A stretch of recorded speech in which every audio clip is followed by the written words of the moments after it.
Frank Fortunato. Today is Wednesday, April 12, 2017. If you want to follow us on Twitter, please go to CATEX TV. April 12th, 72 years ago today, Franklin Delano Roosevelt passed away in Warm Springs, Georgia. He had been president for 4 terms, and he died in the first year of his 4th term. As many as 3 explosions damaged the bus of one of Germany's top soccer teams as it headed to its stadium in Dortmund, Germany, yesterday afternoon, actually. One player, Marc Bartra of Spain, underwent emergency surgery on his wrist. He's obviously going to be out indefinitely. Police say that they have detained a suspect with Islamist links following the bomb attack. There apparently had been a note that was found in the apartment of the people that were involved in the blast, as well as letters found near the site of the blasts. German police are saying, among other things, they demand the withdrawal of German Tornado jets from Syria and the closure of the Ramstein air base. The match, which was going to be played against Monaco, had the stadium about 3/4 filled up by the notice of the bomb blast. The blast was heard from the stadium. There were apparently 60,000 people in the stadium at the time the explosion occurred. The blast occurred just as the team was leaving their hotel.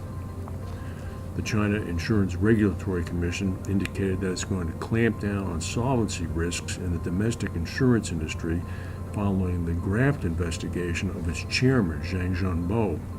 In a statement released yesterday after a meeting of the CIRC with the party Central Committee, the acting chairman of the CIRC said that the need existed to strengthen the supervisor's risk management and prevention strategy, and that some of the insurance companies in the country had displayed worrying characteristics. Earlier this week, the Central Discipline Inspection Commission of the Chinese Communist Party said that it had placed Zhang under investigation for suspicion of, quote, severe disciplinary violations. Financial Times said that the investigation may be unrelated to reinsurance and stems from his time when he was chairman of the Agricultural Bank of China. Allianz Global Corporate and Specialty Insurance is the lead carrier for a $500 million loss related to the grounding of faulty Airbus helicopters last year. Insurance Insider is saying that Allianz held a 10% lead on the Airbus product liability policy, with Global Aerospace understood to have written a substantial following line. Sources say that the loss exhausted the coverage of the program. Total economic loss to Airbus from the incident are said to be as high as $540 million. The loss is the biggest to hit the aviation market since the crash of Air France Flight 447 in 2009, which was an estimated $700 million loss for both hull and liability. The helicopter, the Eurocopter 225 Super Puma, the fleet was grounded in 2016 after the rotor blades on one helicopter became detached during a flight in Norway, killing 13 people on board.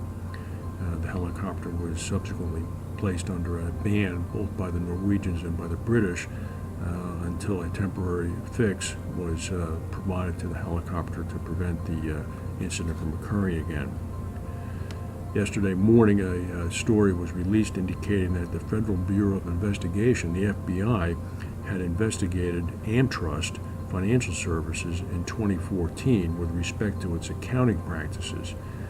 The story was reported by the Wall Street Journal. AmTrust has denied that it was the subject of such a claim. Of course, we announced yesterday that AmTrust Syndicate and Lloyds have been placed into runoff.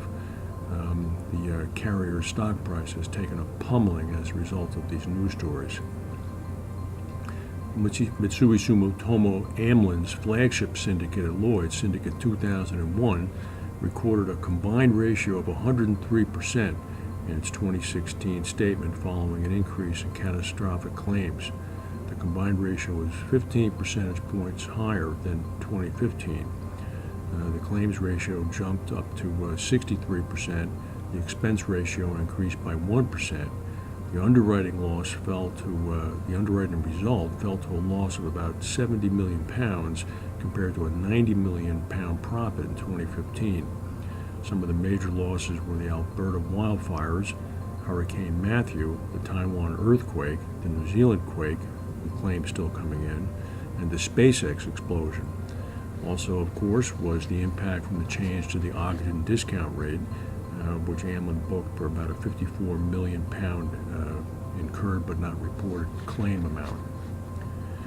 The blowback to United Airlines is still continuing here as a result of the weekend dragging off of a Chinese physician from an airplane in O'Hare International Airport in Chicago that was heading to Louisville.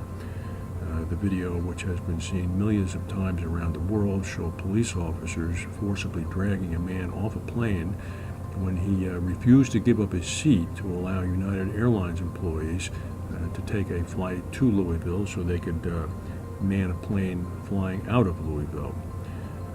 United is particularly impacted by this because they have a strong Asian presence. People in China and Vietnam in particular have expressed outrage on social media about this.